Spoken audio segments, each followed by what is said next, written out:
Today's Drop Everything and Listen session is from the book I Am Legend by Richard Matheson, a story about Robert Neville, the last man alive on Earth, but he is not alone.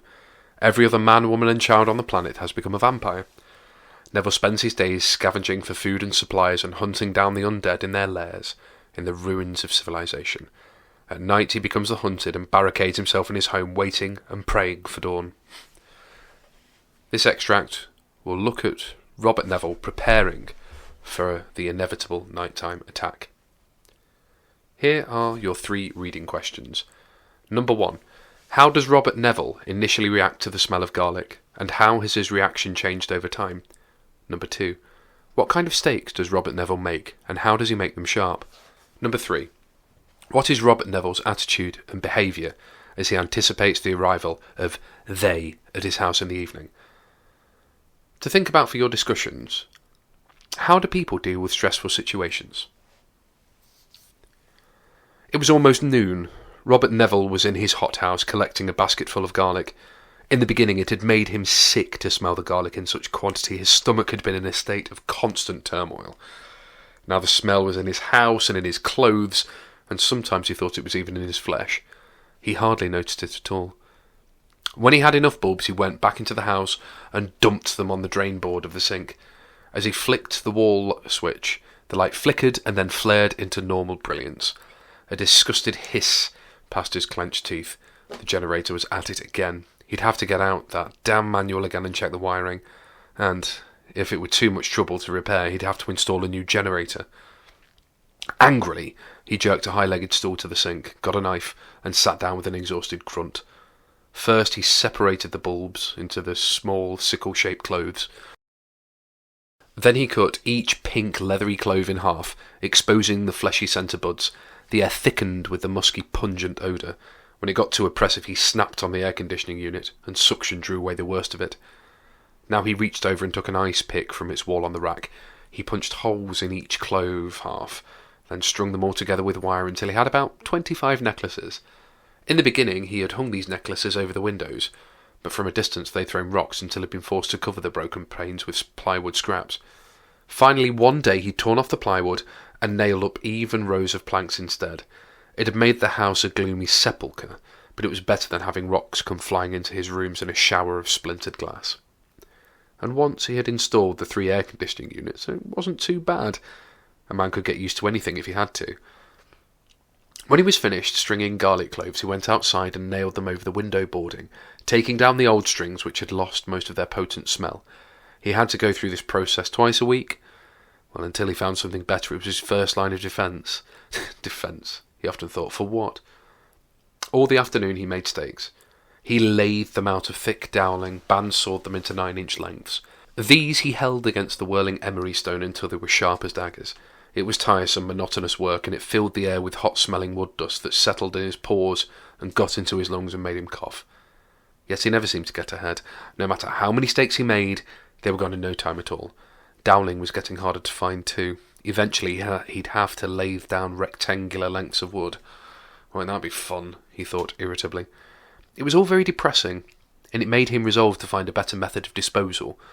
But how could he find it when they never gave him the chance to slow down and think? As he lathed, he listened to records over the loudspeaker he'd set up in the bedroom. Beethoven's 3rd, 7th and 9th symphonies. He was glad he'd learned early in life, from his mother, to appreciate this kind of music. It helped to fill the terrible void of hours. From 4 o'clock on, his gaze kept shifting to the clock on the wall. He worked in silence, lips pressed in a hard line, a cigarette in the corner of his mouth, his eyes staring at the bit as it gnawed away at the wood and sent floury dust filtering down to the floor. 4:15. 4:30. It was 4:45. In another hour they'd be at the house again. The filthy bastards. As soon as the light was gone,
Okay, so time's up.